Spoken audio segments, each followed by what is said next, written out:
Cròniques de Gothel. Capítol 161. Vestit a mida amb el sastre de l'Avern.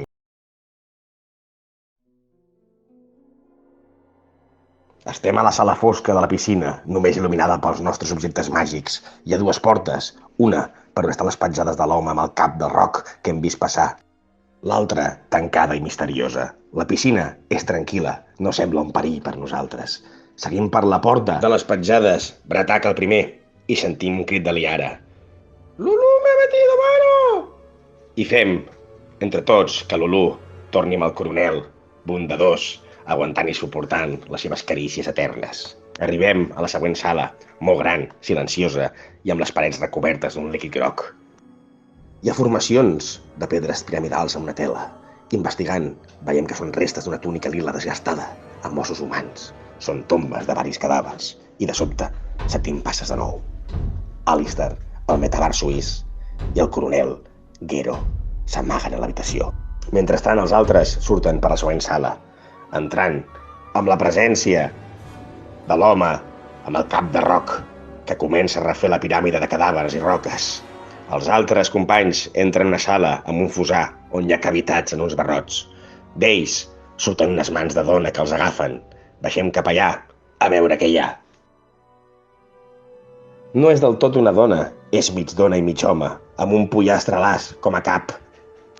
És una de les grans aberracions del nostre camí. A totes hi ha constructes cada cop més estranys. Parlem amb un que té cos de nen i cap d'ancià. És Sturm. Ens pregunta si treballem pel sastre. De lluny sentim una veu. Bueno. ¿Estáis jugando con mis juguetes? Venid a verme. No sabem què fer ben bé amb ells i seguim avançant cap a una sala descendint. En una zona humida, amb olor a sang, amb espelmes de llum blava i una catifa plena de sang, trobem dos homes degollats boca avall, on recullen la sang.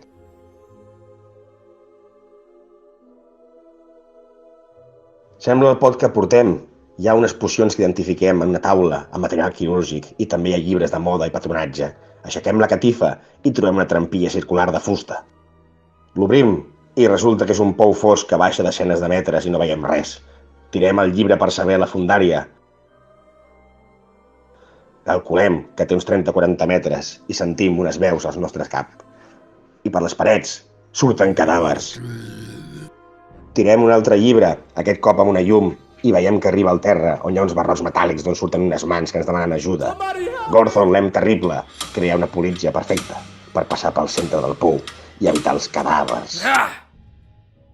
Bratac, baixant el primer, veu 4 cel·les, 3 plenes i una buida, on hi ha 3 dones i un home, en molt mal estat, però sense manipular. Una presonera li diu a Bratac que és Selma, de la ciutat de Tolus, que han estat capturats pels orcs i portats aquí. Ens demanen amb clemència que els alliberem.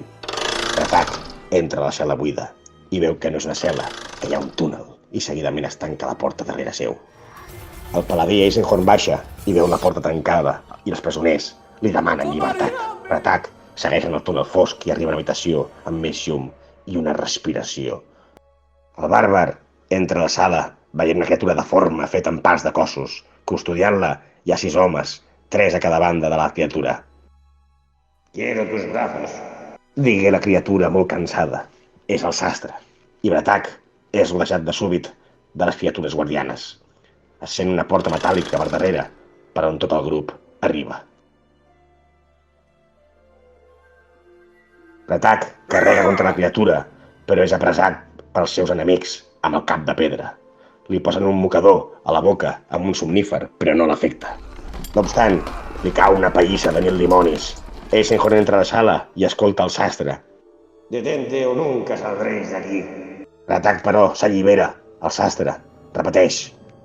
«Para bajar, tendréis que hacerlo a través de mí». «Yo quiero tu mano, metabardo».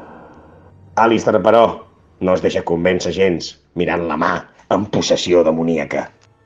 El sastre, al saber que la mà és de Zariel, s'oblida d'ella. Bueno, me olvidaré de la mano. Pero a cambio, os pediré un trabajo. Os puedo abrir un camino hacia donde están los orcos, pero quiero la mano de su jefe, y os dejaré pasaje hacia el nivel inferior. A regañadents, acceptem. Una cosa más. más, metabardo. Y ahora, tu chica se quedará como rehén conmigo. Tranquilo, no haré nada que no le haría un hombre de verdad. Dos guàrdies obren una fissura a la paret, creant una porta, i els amants es miren per última vegada. Qui sap, si virginals com fins ara.